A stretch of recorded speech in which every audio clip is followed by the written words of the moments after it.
qarkun e Korçës. Pavarësisht se kemi hyrë në stinën e pranverës, në këtë qark ka nisur rreshjet e dëborës, konkretisht në cilat zona. Përshëndetje Armand Brau.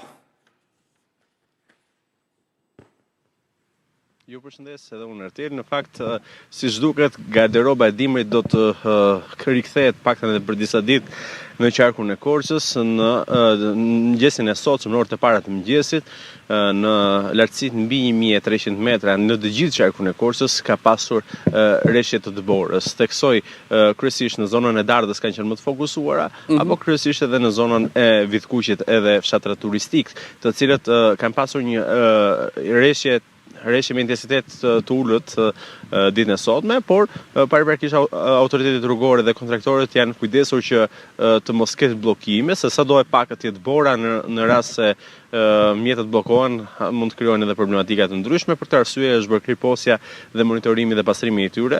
Aktualisht në qarku është i dominuar kryesisht nga vranësirat në gjithë pjesën më të madhe të tij. Temperaturat kanë zbritur 7 deri në 3 gradë Celsius gjatë natës, pra një temperaturë eventualisht e ulët për këtë periudhë. Duhet të theksojmë që siç duket kjo mund të ndikojë negativisht edhe tek premtaria, kryesisht e pemët që tashmë kanë çelur, nuk dihet nëse do të krijojë dëme. Theksojmë që vitin e shkuar, nëse i referohemi të njëjtës periudhë më parë, temperaturat ranë shumë nën zero, gjë që bëri një dëmtim kryesisht të madh tek premtaria, tek mollët, apo dhe tek frutat e tjera, të cilat si vjet në shtator, domethënë në vitin e shkuar në shtator, patën një prodhim më të ulët për shkak të dëmtimit të luleve. Në fakt, nga ana tjetër nuk dihet se si do të vijojë paktën në ditën vijim, ka parashikime që mund të kemi disa ditë këtë situatë.